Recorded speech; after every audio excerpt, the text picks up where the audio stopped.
आज हम आपको सुनाएंगे तुलसी माता की डेली सुनी जाने वाली कहानी। तो शुरू करते हैं। कार्तिक महीने में सब औरतें तुलसी माता को सींचने जाती। सब तो सींच के आती, परंतु एक बुढ़िया आती और कहती, हे तुलसी माता सबकी दाता, मैं तेरा बिरला सींचती हूँ। मुझे बहू दे, पीले रंग की धोती दे, मीठा मीठा घास दे, बैकुंठा में बास दे, चटक की चाल दे, अच्छी मौत दे, चंदन का काठ दे, अच्छा राज दे, दाल भात खाने को दे और 11 के दिन दे, कृष्णा का कंधा दे। तब तुलसी माता यह बात सुनकर सूखने लगी। तो भगवान ने पूछा कि हे तुलसी, तुम क्यों सूख रही हो? तुलसी माता ने कहा, मेरे मन की मत पूछो। तो भगवान ने कहा, अगर मैं यह बात आपसे नहीं पूछूंगा तो कौन किससे पूछूंगा? तो तुलसी माता ने कहा कि एक बुढ़िया रोज आती है और यही बात कह जाती है, परंतु ये सब बात तो मैं पूरी कर दूंगी, लेकिन कृष्णा का कंधा कहाँ से दूंगी?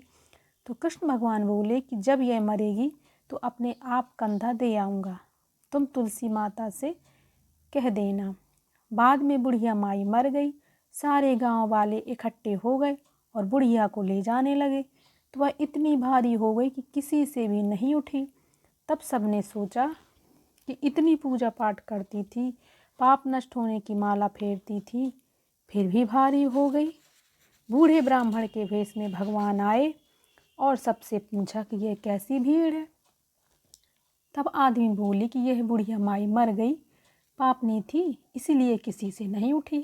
तो भगवान ने कहा, मेरे को एक बात कान में जाके कहने दो तो उठ जाएगी।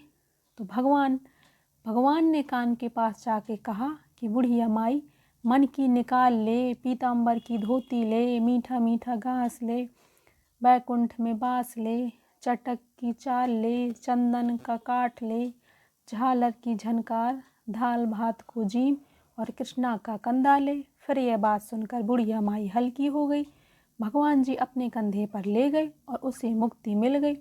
हे तुलसी माता, जैसी उसकी मुक्ति करी वैसी हमारी भी करना, और जैसे भगवान ने कंधा उनको दिया वैसे हमें देना। बोली तुलसी मैया की जय।